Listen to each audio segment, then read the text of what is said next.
The 1st Battalion, the Royal Irish Battle Group, has mounted the regiment's largest air assault since 1945, when their soldiers landed on the east bank of the Rhine during World War II. The operation was carried out in Afghanistan last month, but the Ministry of Defence has only just released the details. Jeff Mead has more. 16 Air Assault Brigade doing just what it says on the tin. The UK's biggest heliborne operation for a year saw 11 troop-carrying aircraft plus gunships and jets taking off from Camp Bastion at first light to seize what had been a Taliban stronghold, end a threat to stability in the area and mark the Afghan government's stamp of authority. For most of the troops flying in, there was even greater significance.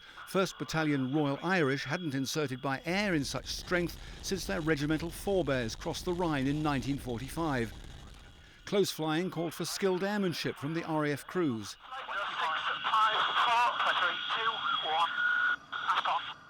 Once on the ground, the troops were unopposed. At first, wary locals began to share valuable information about where the enemy had hidden weapons, and by the second and final day, a meeting of elders produced an unexpected ally. This particular local elder, a chap called Haji Laljan, has been sparring with us over the last 5 months or so. But it's now come to the point where he states that he has decided to throw his lot in with the government. Over 500 troops took part in all, British, US Marines and Afghans, who as usual now took the lead, leaving ISAF to provide advice and backup.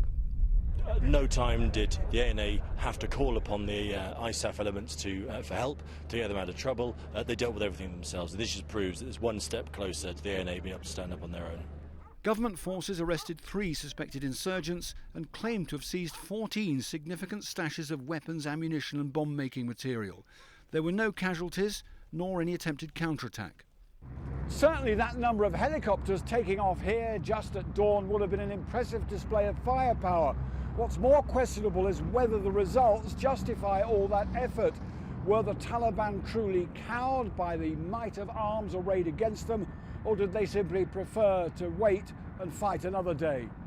One of the British commanders claimed that Operation Black Winter left the insurgent with nowhere to hide.